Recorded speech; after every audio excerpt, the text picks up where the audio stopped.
the next individual amino acid we are discussing here in this chapter, that is arginine and glycine. So let's start first with the arginine.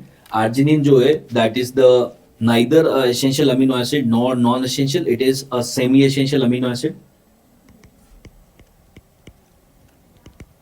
Arginine जो है, this is the most basic amino acid. Most basic means highest pH होता है इसका, क्योंकि ये basic है, so it is going to be positively charged, and once it is charged, so it is a water soluble amino acid.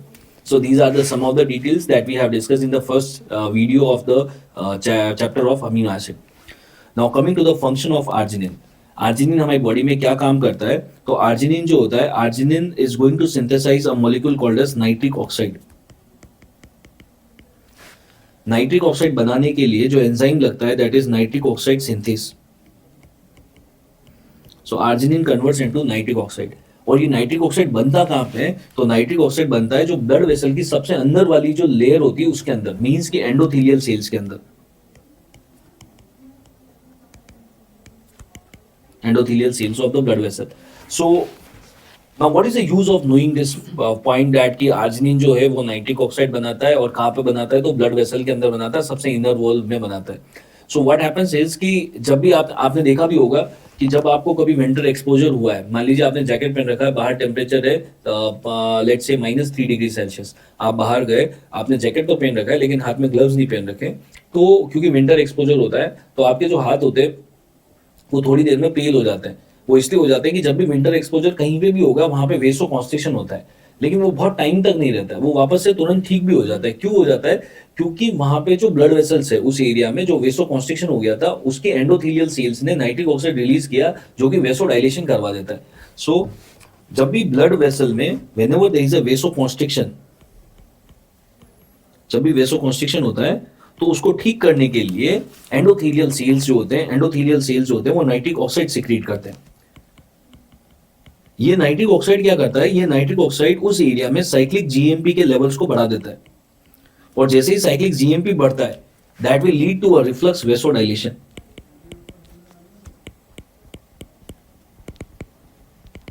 So that is why most of the time we don't have any problem when we have the winter exposure, although there is a vasoconstriction, but तुरंत से वो ठीक हो जाता है और reflux vasodilation हो जाता है. The reason for that is the endothelial cells which are making the nitric oxide. Now अगर मान लो किसी को endothelial cells में defect है, अगर endothelial cells में defect है, if there is a defect in the endothelial blood vessels, then what is going to happen is कि there is going to be decrease in the reflux vasodilation because there is going to be decrease in the nitric oxide production. अगर nitric oxide नहीं बनेगा तो there is going to be decrease in the reflux vasodilation.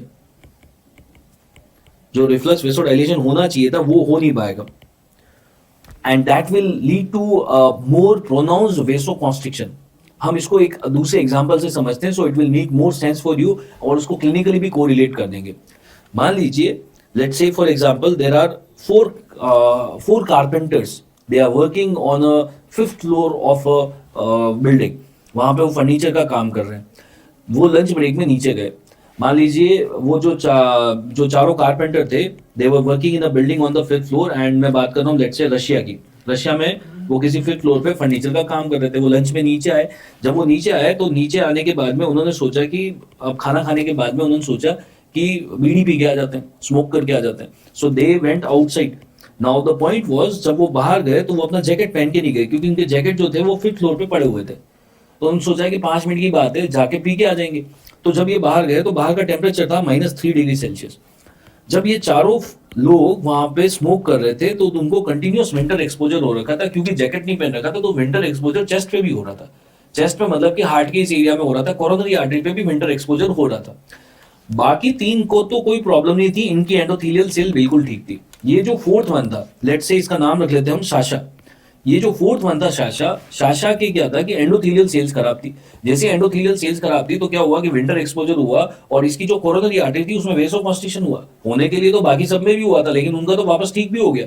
इसका वेसोकॉन्स्ट्रिक्शन ठीक नहीं होगा, और coronary artery में अगर वेसोकॉन्स्ट्रिक्शन हो जाएगा तो हार्ट की ब्लड सप्लाई कम हो जाएगी, पेशेंट को इस्चेमिया होने लग जाएगा कार्डियक मसल्स में, और चेस्ट पेन होने लग जाएगा. And that is called as the Prinzmetal angina. So what is happening is, here you can see that if there is a winter exposure, and winter exposure will lead to vasoconstriction, but ये vasoconstriction वापस ठीक हो जाता है. क्यों ठीक हो जाता है? एंडोथेलियल सेल्स नाइट्रिक ऑक्साइड बना के ठीक कर देती है. But if there is defect in endothelial cell, then there is going to be decrease in the production of nitric oxide. Nitric oxide बन नहीं पाएगा, nitric oxide बन नहीं पाएगा, so there is going to be decrease in the reflux vasodilation. Reflux vasodilation नहीं हो पाता है और उसकी वजह से there is going to be decrease in the blood supply to the myocardium.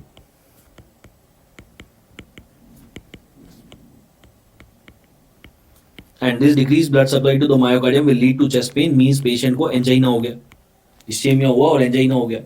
This particular entire thing, this is referred as the Prinzmetal angina or the vasospastic angina.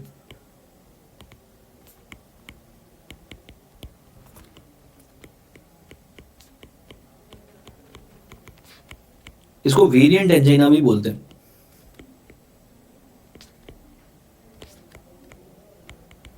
सो अगर किसी एमसीक्यू में ऐसा लिखा हुआ है कि विंटर एक्सपोजर के बाद में चेस्ट पेन होता है, जब भी विंटर एक्सपोजर हो रहा है पेशेंट को चेस्ट पेन हो रहा है, मतलब कि वो वेसोस्पास्टिक एंजाइना की बात करते हैं. इसके ट्रीटमेंट में हमें क्या देना पड़ेगा? So in the treatment of Prinzmetal angina we need to give the vasodilators. Vasodilatation करना पड़ेगा. वी विल गिव नाइट्रेट्स और we can give calcium channel blockers. These are the vasodilators that we can give. So this is how the arginine is clinically correlated. Now coming to the glycine part. When it comes to glycine amino acid, glycine जो था, we have discussed on the day one, glycine का जो structure होता है, it is the simplest amino acid. Simplest amino acid. It is non-essential. ये optically inactive होता है. इसलिए इनएक्टिव होता है क्योंकि इसके अंदर किरेल कार्बन नहीं होता है. इसकी जो थर्ड और फोर्थ वैलेंसी होती है वो सेम है, हाइड्रोजन है. So there is no chiral carbon. और अगर किरेल कार्बन नहीं है तो ऑप्टिकली इनएक्टिव होगा. ये जो होता है ये वाटर सॉल्युबल होता है. So these are some of the points which we have already discussed in the first video, that is classification of amino acid. Now what are the other points to be remembered from the glycine amino acid? मान लीजिए glycine amino acid का structure है. अगर हम glycine के ऊपर एक methyl group को ऐड कर दें, और मिथाइल ग्रुप को कहां पे ऐड किया है? अमीनो ग्रुप के ऊपर. सो अगर अमीनो ग्रुप के ऊपर मिथाइल को ऐड करते हैं, this is called as N methyl glycine. N methyl glycine का दूसरा नाम होता है सार्कोसिन. तो हमें ये एक स्टेटमेंट याद रखना है. ये स्ट्रक्चर इंपॉर्टेंट नहीं है, क्वेश्चन केवल एक ही आया था कि what is sarcosine, what is other name of sarcosine? It is N methyl glycine. मतलब ग्लाइसिन के ऊपर अगर हम मिथाइल ग्रुप को ऐड कर देते हैं तो हम उसको सार्कोसिन बोलने लग जाते हैं. Now coming to the function of glycine, and this is very important. It's very important. What are the functions of glycine? कि glycine से क्या क्या बनाते हैं हमारी बॉडी के अंदर? Glycine का जो सबसे important first function है, that is going to be creatinine synthesis. Creatinine synthesis. You might have heard about this molecule creatinine. जब हम renal function test करते हैं तो creatinine word आता है, उसके अंदर serum creatinine की वैल्यू देखते हैं. ये जो creatinine होता है ये 3 अमीनो एसिड से मिलके बनता है. न्यूमोनिक हो जाता है. क्रिएटिनिन कौन सा अमीनो एसिड से मिलके बनता है? तो न्यूमोनिक इज जैम. आप ऐसे याद रख लीजिए, क्रिएटिनिन इज अ जैम. कौन से 3 अमीनो एसिड से मिलके बनता है? Glycine, arginine and methionine. ये एमसीक्यू 2-3 बार आपके एग्जाम में रिपीट हो चुका है. Creatinine is made up of all amino acid except. So creatinine is made up of 3 amino acid, GAM, glycine, arginine, methionine. In fact अगर वो क्रिएटिनिन पूछे या आपसे पूछे क्रिएटिन, दोनों का आंसर सेम होगा. क्रिएटिन और creatinine both are made up of same 3 amino acids, GAM, glycine, arginine, methionine. So glycine के हमें 2 फंक्शन समझ में आ गए, क्रिएटिनिन को बनाना और क्रिएटिन को बनाना. Let's understand the third function. Creatine का ग्लाइसिन का तीसरा काम होता है प्यूरिन सिंथेसिस. प्यूरिन सिंथेसिस मैंने आपको डीएनए और आरएनए वाले वीडियोस में बताया. What is purine, what is pyrimidine. तो जब हम प्यूरिन बनाते हैं तो प्यूरिन बनाने के लिए हमारे को ग्लाइसिन की रिक्वायरमेंट होती है. प्यूरिन किस किस से मिलके बनता है? तो प्यूरिन जो होता है वो 3 अमीनो एसिड से मिलके बनता है. That is aspartate, glutamate, aspartate, glutamate and glycine. इन 3 से मिलके बनता है. Next is haem synthesis, haem synthesis में भी ग्लाइसिन यूज आता है. The fifth function is glutathione synthesis. So these are the some of the important functions of glycine. Glycine, these are the some of the important molecules which are synthesized from glycine. Creatinine, creatine, purine, heme and glutathione. इसमें सबसे important MCQ आता है creatinine का. दूसरी जो चीज है, बाकी तो देखिए आपने क्रिएटिन, प्यूरिन, हीम ये कहीं ना कहीं सुन रखा है. हो सकता है आपने कभी ग्लूटाथायोन के बारे में नहीं सुन रखा हो. So let's understand what is this glutathione is. हमें अभी तक ग्लूटाथायोन के बारे में एक चीज पता है कि ग्लूटाथायोन बनाने के लिए हमें ग्लाइसिन की रिक्वायरमेंट होती है, लेकिन ये ग्लूटाथायोन हमारी बॉडी में कर क्या रहा है और ये है क्या चीज. सो अब हमारा जो पूरा पॉइंट ऑफ डिस्कशन है वो आ जाता है ग्लूटाथायोन के ऊपर. What is glutathione is. Glutathione जो होता है वो 3 अमीनो एसिड से मिलकर बनता है, glycine, cysteine and glutamate. Glycine, cysteine and glutamate. ये जो ग्लूटाथायोन होता है ये 2 फॉर्म में मिलता है. देखिए कैसे. ग्लाइसिन को मैं रिप्रेजेंट कर सकता हूं जी से. सिस्टाइन मैंने आपको पढ़ाया था, सिस्टाइन कैसे बनता है, 2 मॉलिक्यूल ऑफ सिस्टीन जुड़ते हैं और सिस्टाइन बनाते हैं. और कौन सा बॉन्ड होता है दोनों के बीच में, डाइसल्फाइड बॉन्ड. तो सिस्टाइन जो होता है मैं उसको कुछ इस तरीके से लिख सकता हूं, S S, that is disulphide bond. और ये जो ग्लूटामेट है इसको रिप्रेजेंट कर लेते हैं हम जी से. सो ग्लाइसिन का जी हो गया, सिस्टाइन का डाइसल्फाइड बॉन्ड हो गया और ग्लूटामेट को वापस हमने जी से रिप्रेजेंट कर दिया. एक तो हम इस तरीके से लिख सकते हैं इसको ग्लूटाथायोन को. इसको हम एक और तरीके से लिख सकते हैं, वापस से ग्लाइसिन का जी हो गया, डाइसल्फाइड बॉन्ड को हम एस एस नहीं लिख के हम लिख लेते हैं एस एच एस एच और ग्लूटामेट की जगह पे जी आ गया. ये दोनों ही ग्लूटाथायोन है. दोनों में डिफरेंस क्या है, आप सेकंड वाला देखेंगे तो उसके अंदर हाइड्रोजन आ रहा है और हमें पता है कि जब भी हम किसी भी मॉलिक्यूल के ऊपर हाइड्रोजन जोड़ देते हैं उसको हम बोलते हैं रिडक्शन हो गया. So this is called as the reduced glutathione. ये तो हो गया रिड्यूस्ड ग्लूटाथायोन. और ये जो फर्स्ट वाला हो गया ये हो गया ऑक्सीडाइज्ड ग्लूटाथायोन. सो ग्लूटाथायोन जो होता है वो 2 टाइप का होता है. ग्लूटाथायोन 3 अमीनो एसिड से मिलकर बना है, ग्लाइसिन, सिस्टाइन, ग्लूटामेट 2 तरीके का होता है, GSSG और GSHSHG, ऑक्सीडाइज्ड एंड रिड्यूस्ड.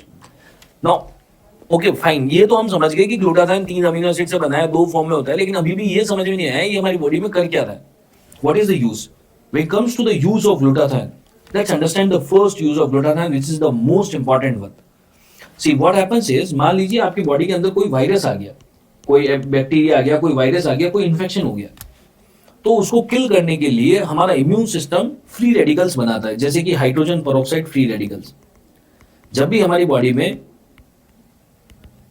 कोई भी फॉरेन पार्टिकल आता है तो उसको किल करने के लिए फ्री रेडिकल्स बनाए जाते हैं. ये जो फ्री रेडिकल्स होते हैं they are like unguided missiles. ये जिससे भी टकराते हैं उसको खत्म कर देते हैं. इनको फर्क नहीं पड़ता कि वो फिर वो वायरस है, बैक्टीरिया है, आरबीसी है, ये जिससे टकराएंगे ये उसको खत्म कर देंगे. और ये अनगाइडेड है, ये किसी से भी टकरा सकता है.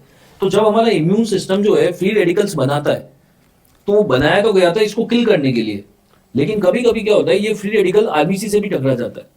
तो आरबीसी को प्रोटेक्ट करने के लिए ऊपर आरबीसी के ऊपर एक शीट होती है और वो जो शीट होती है वो बनी हुई होती है, ये वाले शीट की बात कर रहा हूं मैं. आरबीसी के ऊपर जो शीट होती है वो बनी होती है रिड्यूस्ड ग्लूटाथायोन से. और रिड्यूस्ड ग्लूटाथायोन को हम लिखते हैं GSHSHG. अब ये रिड्यूस्ड ग्लूटाथायोन जो है ये फ्री रेडिकल इंजरी से बचाता कैसे. तो जैसे ये फ्री रेडिकल आरबीसी से टकराएगा, मतलब कि रिड्यूस्ड ग्लूटाथायोन से टकराएगा, रिड्यूस्ड ग्लूटाथायोन के अंदर ये 2 हाइड्रोजन के मॉलिक्यूल्स पड़े हुए होते हैं और रिड्यूस्ड ग्लूटाथायोन क्या करता है ये हाइड्रोजन दे देता है. ये हाइड्रोजन जो है ये फ्री रेडिकल के साथ मिलके इस फ्री रेडिकल को कन्वर्ट कर देते हैं वाटर में. And we know that water is not harmful. So basically RBC जो है वो फ्री रेडिकल की इंजरी से बच गया.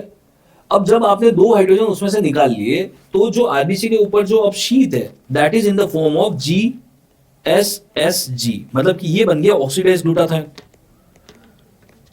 अब ये ऑक्सीडाइज्ड ग्लूटाथायोन जो है ये फ्री रेडिकल की इंजरी से नहीं बचा सकता. तो हम तो ये चाहते हैं कि आरबीसी के चारों तरफ जो शीट है that should always and always should be in the form of reduced glutathione, जिससे कि फ्री रेडिकल इंजरी नहीं हो. तो व्हाट हैपेंस इज कि जब भी ये ऑक्सीडाइज्ड ग्लूटाथायोन बनता है हम क्या करते हैं कि ये जो ऑक्सीडाइज्ड ग्लूटाथायोन है इसको तुरंत हम कन्वर्ट करना चाहते हैं again back to the reduced glutathione. And to convert this back what we need to do is we need to add 2 molecules of hydrogen. अगर मेरे को दो मॉलिक्यूल हाइड्रोजन के ऐड करने हैं तो रिडक्शन रिएक्शन कर रहे हैं, तो एंजाइम का नाम हो जाएगा ग्लूटाथायोन रिडक्टेस। और ये रिएक्शन अच्छे से काम करता है if vitamin B2 is there. The coenzyme for this is riboflavin. So आप देखो, what we are trying to understand is कि ये ग्लूटाथायोन हमारी बॉडी में कर क्या रहा है।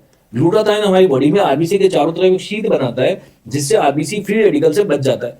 और वो ग्लूटाथायोन कौन से फॉर्म में होना चाहिए? रिड्यूस फॉर्म में होना चाहिए।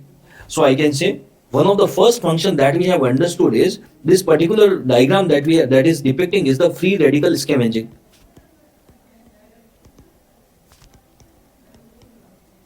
इसको बोलते हैं फ्री रेडिकल स्कैवेंजिंग, कि आरबीसी को फ्री रेडिकल की इंजरी से बचा दिया। अगर आप ये ग्रीन कलर की एरो वाली रिएक्शन देखो, ग्रीन कलर का एरो मतलब कि यहां से लेके यहां तक, we have written that this is a reduction reaction. Hydrogen add किया मतलब रिडक्शन हो गया। अगर ये ग्रीन कलर का एरो रिडक्शन है तो ऑटोमेटिकली ये वाली जो रिएक्शन है that is going to be oxidation reaction. So oxidation reaction के लिए यहां पे जो एंजाइम लगता है that is going to be glutathione peroxidase. इस रिएक्शन के लिए I am writing the name of the enzyme here, glutathione peroxidase. और ये ग्लूटाथायोन परऑक्सीडेज अच्छे से काम करता है। For that we require selenium and that was asked in your exam. Glutathione peroxidase का कोफैक्टर क्या है? सेलेनियम के। सो अब हमें ये समझ में आया कि ग्लूटाथायोन हमारी बॉडी में कर क्या रहा है। ग्लूटाथायोन आरबीसी के चारों तरफ एक शीट बनाता है। वो कौन से फॉर्म में होता है? रिड्यूस फॉर्म में होता है। और वो किससे बचाता है? फ्री रेडिकल से बचाता है। आप इस पूरे डायग्राम से हमें ये याद रखना है। और एक चीज और याद रखनी है कि ग्लूटाथायोन परऑक्सीडेज जो होता है इसका कोफैक्टर का नाम क्या है? इसके कोफैक्टर का नाम है सेलेनियम। ये तभी अच्छे से काम करता है। This is one of the function of glutathione. ऐसे बहुत सारे फंक्शन है ग्लूटाथायोन के। Let's understand one more function. देखिए, आरबीसी के अंदर we know that there is hemoglobin. अगर मैं हीमोग्लोबिन को फर्दर ब्रेक डाउन करूं, it is going to be haem and globin. अगर हम हीम को भी फर्दर ब्रेक डाउन करते हैं तो haem is made up of two things. One is going to be the iron and second is porphyrin. Haemoglobin में जो iron होता है दैट इज फाउंड नॉर्मली जो आयरन होता है that is found in the Fe+2 state. Fe+2 मतलब कि ferrous. तो आपके और मेरे आरबीसी के अंदर जो अभी आयरन है वो फेरस स्टेट में है और इसीलिए हमारा ऑक्सीजन का ट्रांसपोर्ट अच्छे से हो पाता है। अगर ये +3 हो जाए तो ऑक्सीजन का ट्रांसपोर्ट नहीं हो सकता।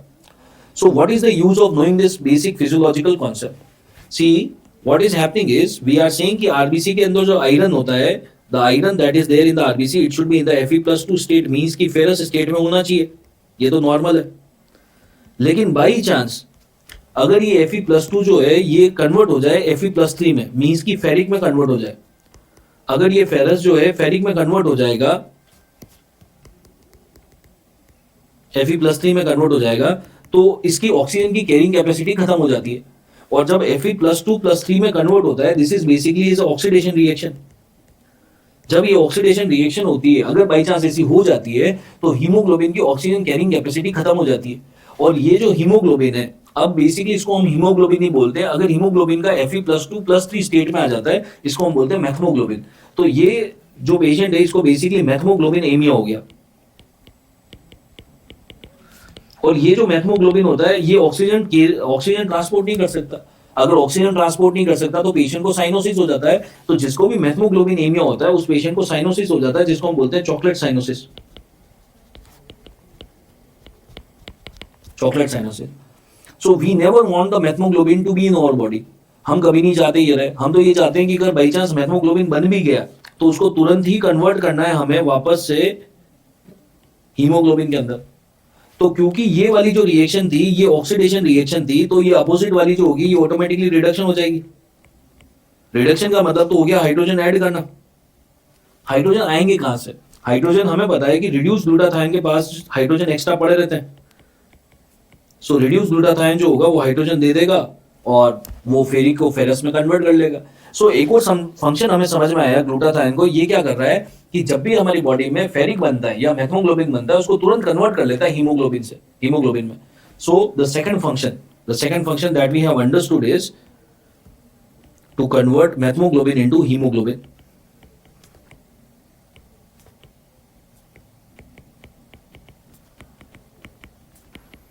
मेथमोग्लोबिन को हीमोग्लोबिन में कन्वर्ट कर रहा है।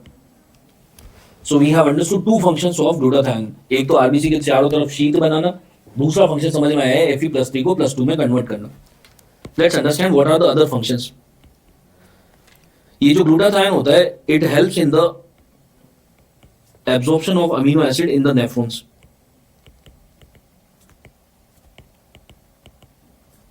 किडनी के अंदर जो अमीनो एसिड का एब्जॉर्प्शन होता है उसमें हेल्प करता है। किडनी के अंदर एक साइकिल चलती है जिसको हम बोलते हैं मीस्टर्ड साइकिल। सो बेसिकली ये मिस्टर साइकिल चलाने के लिए ग्लूटाथायोन चाहिए होता है, और ये मिस्टर साइकिल क्या करती है, जो भी हमारे नेफ्रॉन के अंदर अमीनो एसिड्स आते हैं उनको वापस एब्जॉर्ब करने में हेल्प करता है।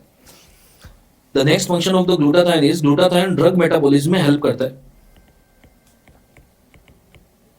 ग्लूटाथायोन सैम सिंथेसिस में भी हेल्प करता है। So these are the various functions of the glutathione. एक बार हम इस चैप्टर को समराइज कर लेते हैं। See, we have discussed so many special molecules in the throughout the journey of the amino acids. तो कौन सा स्पेशल प्रोडक्ट कौन से अमीनो एसिड से बनता है उसको देख लेते हैं एक बार। हमने पढ़ा था सेरोटोनिन। सेरोटोनिन जो था वो ट्रिप्टोफैन से बनता है, ट्रिप्टोफैन से बन रहा है। डोपामिन जो होता है it is a catecholamine, it is synthesised from tyrosine. Epinephrine भी एक कैटाकोलामाइन है जो टायरोसिन से बनेगा। मेलेनिन जो है स्किन पिगमेंटेशन का काम करता है, ये टायरोसिन से बनता है। मेलाटोनिन जो होता है वो स्लीप वेक साइकिल रेगुलेट करता है, और ये किससे बनता है, तो ट्रिप्टोफैन से बनता है। नाइट्रिक ऑक्साइड मैंने अभी आपको समझाया था, nitric oxide is a vasodilator. Nitric oxide जो होता है ये कौन सा अमीनो एसिड से बनता है, आर्जिनिन से बनता है। नियासिन हमने डिस्कस किया था दूसरे वीडियो में, वो कि vitamin B3, niacin the other name is vitamin B3, ये कौन सा अमीनो एसिड से बनता है, ट्रिप्टोफैन से। Thyroxine means the thyroid hormone, it is synthesised from tyrosine amino acid. Creatinine, creatinine जो होता है वो ग्लाइसिन से बनता है। इनफैक्ट मैंने आपको ये बताया था क्रिएटिनिन जो होता है वो 3 अमीनो एसिड से मिलकर बनता है, ग्लाइसिन, आर्जिनिन एंड मिथ्योनिन। अगर आपसे क्रिएटिन पूछे या क्रिएटिनिन पूछे, दोनों का आंसर सेम होगा। Both are made up of 3 amino acid, glycine, arginine and methionine. So these are the various special products जो कि हमने अमीनो एसिड के डिफरेंट डिफरेंट लेक्चर्स में हमने देखे। So this is all about the chapter of the arginine and glycine. Thank you.